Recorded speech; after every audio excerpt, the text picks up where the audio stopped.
अस्सलाम वालेकुम dear student, कैसे हैं आप। आज का हमारा टॉपिक है 10.1 और टॉपिक का नेम है ball and ball system.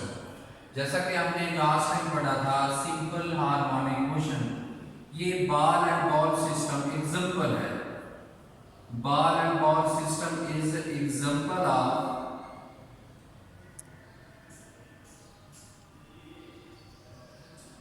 Simple harmonic motion. जैसा कि मैंने कल बताया था सिंपल हार्मोनिक मोशन, एस से सिंपल, एच से हार्मोनिक, एम से मोशन।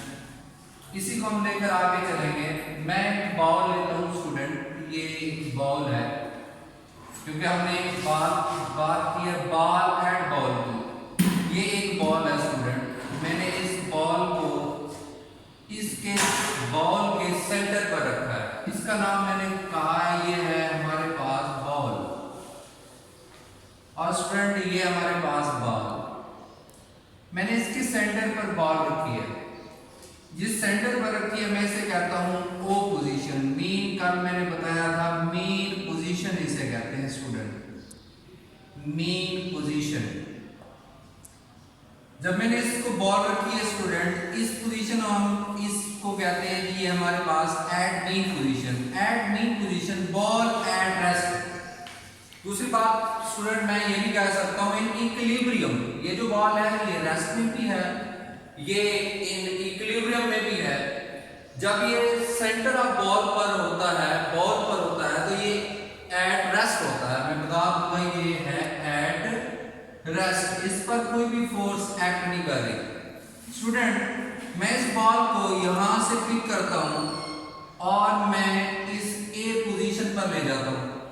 स्टूडेंट अगर मैं आपको बताऊं ये जो बॉल यहां पे पड़ी है, इस पर इसका वेट वर्टिकली डाउनवर्ड एक्ट कर रहा है। इसका जो वेट है वो वर्टिकली डाउनवर्ड, इसके वेट को मैं W से जाहिर कर रहा हूं। ये W इसका वेट है स्टूडेंट, ये वर्टिकली डाउनवर्ड। और स्टूडेंट जैसा कि आप जानते हैं, आपने 9th में पढ़ा था कि कोई भी अगर हम बॉल या कोई भी चीज रखते हैं, अगर उसका वेट वर्टिकली डाउनवर्ड एक्ट कर रहा है तो उसका जो नॉर्मल रिएक्शन होता है वो अपवर्ड एक्ट कर रहा होता है। ये उसका नॉर्मल रिएक्शन है। अब स्टूडेंट मैंने दूसरी बात ये की है कि अगर मैं इस बॉल को यहां से ओ पोजीशन मीन पोजीशन से पिक करता हूं, मैं इसे ले जाता हूं एट पोजीशन ए। इस पोजीशन को स्टूडेंट मैंने कहा है एक्सट्रीम पोजीशन। एक्सट्रीम पोजीशन का मैंने नाम दिया, ये एक्सट्रीम पोजीशन है। अब पहली बात जब आप इसे एक्सप्लेन कर रहे होंगे, आप इसमें लिखेंगे एट मीन पोजीशन। स्टूडेंट इसके एक्सप्लेनेशन के लिए आप इसके पॉइंट बना लेंगे। Mean position, at mean position ball at rest या बॉल इन इक्विलिब्रियम। दूसरी बात स्टूडेंट इसमें आप लिख सकते हैं कि इसका वेट जो है, वेट ऑफ बॉल, दूसरी जो हेडिंग आप इसमें देंगे weight of the ball.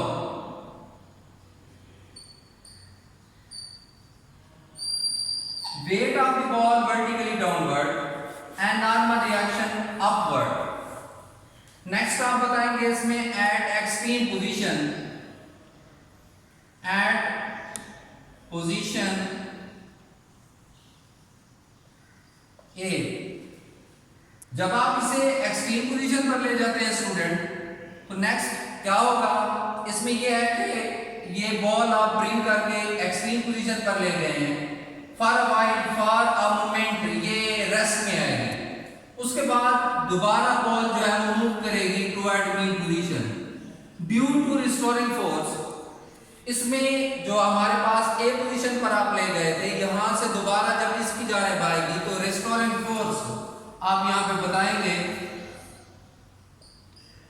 Heading दे देंगे रिस्टोरिंग फोर्स के बारे में बताएंगे। The ball vertically downward, the ball move toward the mean position, so the ball move toward mean position जब आप कहेंगे तो इसमें क्या होगा, ये रिस्टोरिंग फोर्स की वजह से ऐसा होगा। फिर स्टूडेंट इसमें आप बता देंगे inertia, due to inertia ball move around a mean position. क्योंकि इनर्शिया ये होता है कि वो स्टेट ऑफ रेस्ट या स्टेट ऑफ मोशन को कंटिन्यू रखेगी। जब बॉल एट मीन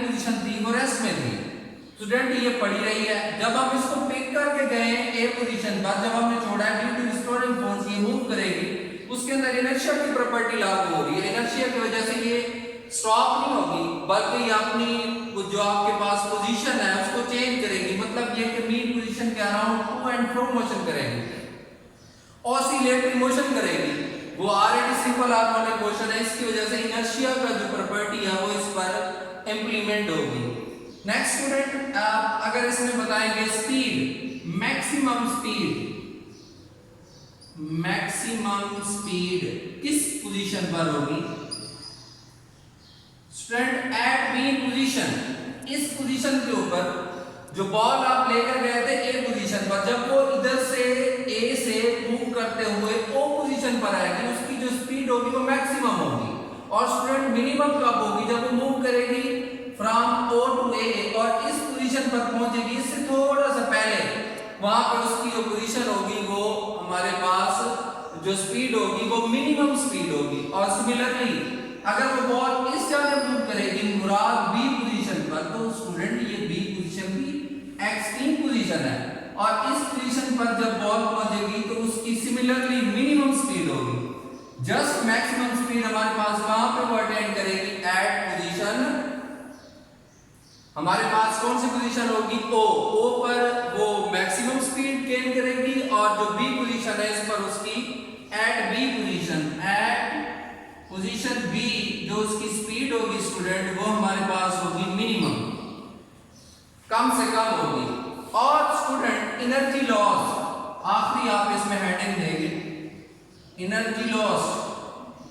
अब स्टूडेंट जब ये बॉल मूव कर रही है from A to O to A and A to O, similarly O to B and B to, ये बॉल मूव करते हुए आहिस्ता आहिस्ता स्टूडेंट इसकी जो एनर्जी होगी वो लॉस होगी। क्यों होगी? Due to friction. अब इस बॉल के अंदर फ्रिक्शन मौजूद है, इस फ्रिक्शन की वजह से स्टूडेंट इसकी जो एनर्जी होगी वो हर इसमें हमारे पास साइकिल के बाद, एक चक्कर मुकम्मल होने के बाद, एक राउंड कंप्लीट करने के बाद आहिस्ता आहिस्ता उसकी एनर्जी लॉस होती जाएगी। तो ये स्टूडेंट था हमारे पास बॉल एंड बॉल सिस्टम जो हमने एक्सप्लेन किया है। नेक्स्ट इसमें है different term of simple harmonic motion. इसी के साथ का टॉपिक है student different term of simple harmonic motion. Simple harmonic motion की डिफरेंट टर्म है। सबसे पहले स्टूडेंट इसमें है वाइब्रेशन। वाइब्रेशन इसकी पहली टर्म है। स्टूडेंट इस वाइब्रेशन को एक्सप्लेन करने के लिए वन कंप्लीट राउंड, अगर हम एक मुकम्मल चक्कर लेते हैं, one complete round trip of a vibrating body about it's mean position. Student अभी मैंने आपको कहा है कि ये बॉल एंड बॉल सिस्टम है, ये इसकी मीन पोजीशन है। अगर इस बॉल को मैं यहाँ पे रखता हूँ, ये ए पोजीशन लेता हूँ, ये बी पोजीशन लेता हूँ, अब बॉल क्या करेगी? From A to O move करेगी, मूव करते हुए क्या करेगी स्टूडेंट? बी की तरफ मूव करेगी। जब वो एक मुकम्मल चक्कर करेगी तो उसको हम कहेंगे वाइब्रेशन। दोबारा सुनेंगे स्टूडेंट, मैंने कहा कि ये मीन पोजीशन है, इस मीन पोजीशन के अराउंड कोई भी बॉडी अगर अपनी एक राउंड ट्रिप, एक कंप्लीट जो आपके पास है सर्कल के अंदर मूव करेगी, एक कंप्लीट राउंड ट्रिप, तो उसको हम कहेंगे vibration. One complete round trip of a vibrating body about it's mean position. One complete round trip of a vibrating body about its mean position। अगर वो मीन पोजीशन के around एक चक्कर मुकम्मल कर लेती है स्टूडेंट, उसे हम कहेंगे वाइब्रेशन। नेक्स्ट स्टूडेंट इसमें जो हमारे पास है टाइम पीरियड। नेक्स्ट टर्म में हमारे पास time period.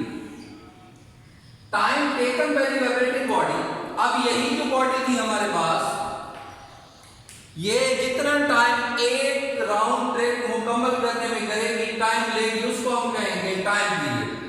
Time taken by the body to complete one vibration, एक वाइब्रेशन मुकम्मल करने में जितना उसे वक्त लगेगा उसे हम बोलेंगे time period. Time taken bye a vibrating body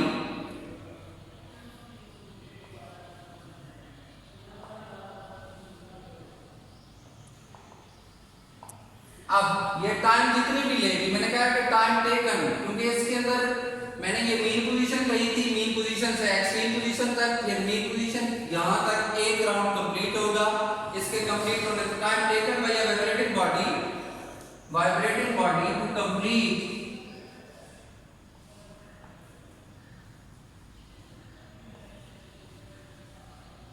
one vibration,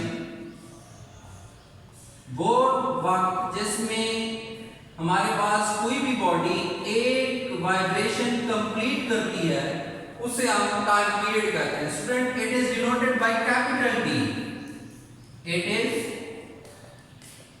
denoted by capital T. Small T time से डिनोट होता है, लेकिन स्टूडेंट इसका जो यूनिट है वो यूनिट इसका होता है second, similar to time. Time के यूनिट के जो है वो मसावी होता है, इसे कैपिटल टी से रिप्रेजेंट करते हैं। स्टूडेंट, नेक्स्ट टर्म है हमारे पास फ्रीक्वेंसी।